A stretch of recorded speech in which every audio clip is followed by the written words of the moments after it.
Don't you just love a cozy bowl of ramen? This Instant Pot Golden Ramen is a regular feature on my family's weekly menus, and I'm so excited to share the recipe for it today. You can make this ramen on the stovetop if you prefer. I just like how hands-off it is to make the broth in the Instant Pot. The soup gets its rich golden color from lots of turmeric, and it's loaded with veggies and tofu and just so much flavor.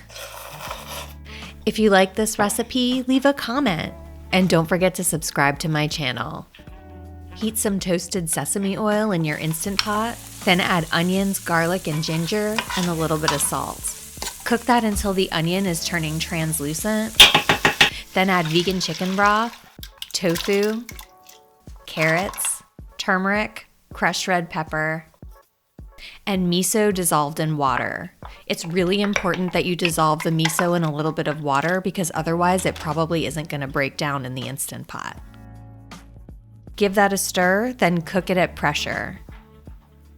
Meanwhile, boil your ramen noodles and divide them between your bowls.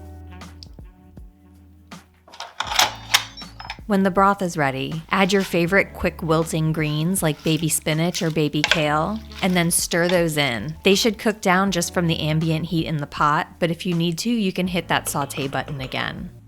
Then add a little bit of soy milk for creaminess, stir it all together, and spoon that flavorful broth all over your noodles. Finish it up with your favorite toppings like green onion, cilantro, crushed red pepper, or whatever you like to put on top of your ramen.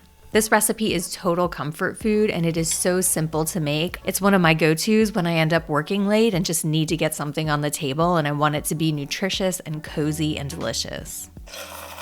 I hope that this video answered all of your questions about how to make this golden ramen in the Instant Pot. If you have any questions I didn't address, feel free to drop a comment. I am always happy to help. And don't forget to rate and subscribe. Happy cooking!